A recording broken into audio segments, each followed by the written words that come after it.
A special task force set up following the Sandy Hook shooting is making recommendations after months of hearing from many people. But the bipartisan panel appears to be split down party lines on how to move forward on the gun control issue. News 8's Jamie Muro live in our Hartford newsroom tonight with more on exactly what they've come up with. Jamie.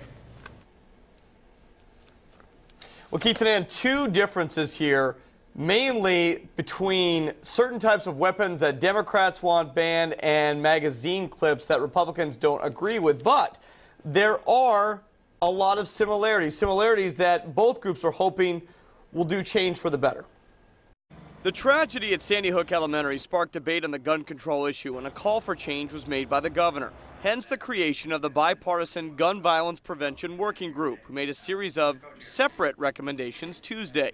To come up with a very broad group of initiatives that could have very positive effect on the greater population of Connecticut. The two proposals, one from Republicans, the other from Democrats, differed mostly in the areas of assault-style weapons and large-capacity magazines, which Democrats want to ban.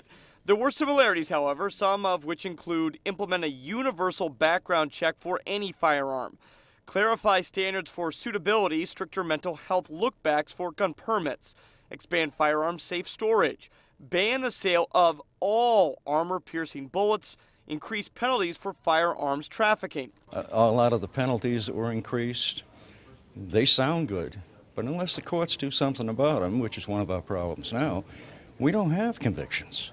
We don't have incarcerations. One task force, two proposals. The ideas now are in the hands of the legislative leadership, with more public hearings to take place to get a pulse on what people think about change.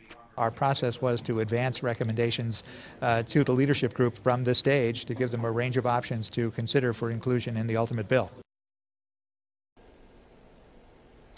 Now, the National Shooting Sports Foundation, based in Newtown, released a statement. Now, it reads in part, quote, the suggestions that the focus should be to keep firearms out of the hands, the wrong hands, is correct, but an outright ban would make no one safer and is unfair to the millions of people who have purchased them legally.